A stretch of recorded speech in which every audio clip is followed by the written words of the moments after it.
আজকের অভিযোগ আমি পুরো বিষয়টা দিয়েছি। হ্যাঁ, কারণ এটা কেন দিয়েছি একটু ক্লিয়ার করি।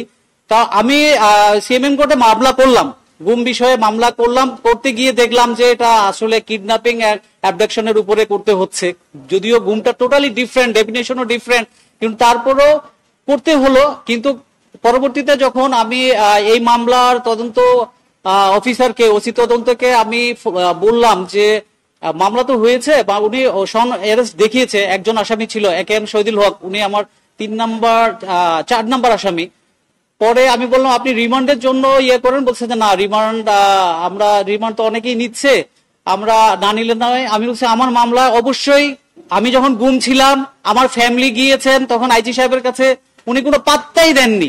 তো অবশ্যই উনি অবগত, উনি দায়িত্ব এড়াতে পারে না। তো আমি অবশ্যই তার রিমান্ডে, তার কাছে অনেক ইনফরমেশন রয়েছে, সে তো অনেক কিছু জানে। তারপর আমি তাদেরকে বলি যে আপনারা রিমান্ড চান, বলে যে না, তাহলে ঊর্ধ্বতন কর্তৃপক্ষের সাথে কথা বলতে হবে।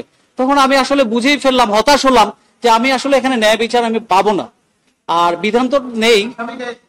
আচ্ছা, আমি ট্রাইব্যুনালে অভিযোগটা দিয়েছি, সেখানে সাবেক প্রধানমন্ত্রীকে আমি করেছি, শেখ হাসিনাকে। দ্বিতীয় আসামি করেছি আপনার স্বরাষ্ট্রমন্ত্রী সাবেক আসাদুজ্জামান খানকে, এবং 3 নম্বরে আমি করেছি আইনমন্ত্রী আনিসুল হককে, 4 নম্বরে সাবেক আইজি শহীদুল হককে, 5 নম্বরে ডিজির তখন র্যাবের যে প্রধান ছিলেন, মহাপরিচালক ছিলেন বেনজির আহমেদকে।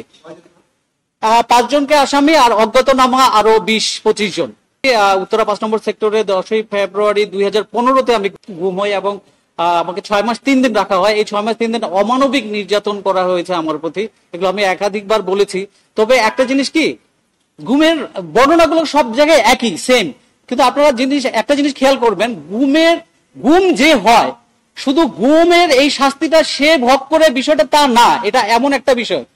গুমের বিষয়টা কিন্তু তার ফ্যামিলি, যে গুম হয় তার ফ্যামিলির প্রত্যেকটি সদস্য এটা এই শাস্তিটা ভোগ করে।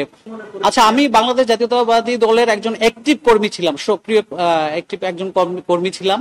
এটাই আমার অপরাধ, আমি বিরোধী দল মত পোষণ করি, এটাই আমার অপরাধ ছিল। এবং তৎকালীন আন্দোলনের সময় আমি আমার জায়গা থেকে আমি সচেষ্ট থেকেছি এবং চেষ্টা করেছি যেন তখনকার স্বৈরাচার সরকারকে উৎখাত করার জন্য।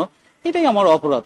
আমাকে যখন তারা ছেড়ে দেয়, কন্ডিশন দিয়েছিল যে কোনোভাবেই যেন আমি ঢাকায় না থাকি, আমি যেন আইন পেশায়ও নিয়োজিত না হই, এবং আমাকে আত্মীয় স্বজনকে বলতে বলা হয়েছে আপনি বলবেন যে আপনি ইচ্ছে করে লুকিয়েছিলেন। এগুলো হাস্যকর কথাবার্তা তারা বলেছিল। বিধায় তৎকালীন স্বরাষ্ট্রমন্ত্রী এই কারণেই উনি বলে যে আইন প্রয়োগকারী সংস্থাগুলোকে হেয় প্রতিপন্ন করার জন্য, বিব্রত করার জন্য আসলে এই গুমের নাটক করা হচ্ছে, বিএনপি এসব গুমের নাটক করছে। এবং তৎকালীন আইনমন্ত্রীও বলেন যে আমি আসলে, উনি জাতিসংঘের একটা অধিবেশনে বলেন যে আমি এই ব্যাপারে মোটেই একমত নাই যে বাংলাদেশে আইন প্রয়োগকারী সংস্থা কাউকে গুম করে রেখেছে।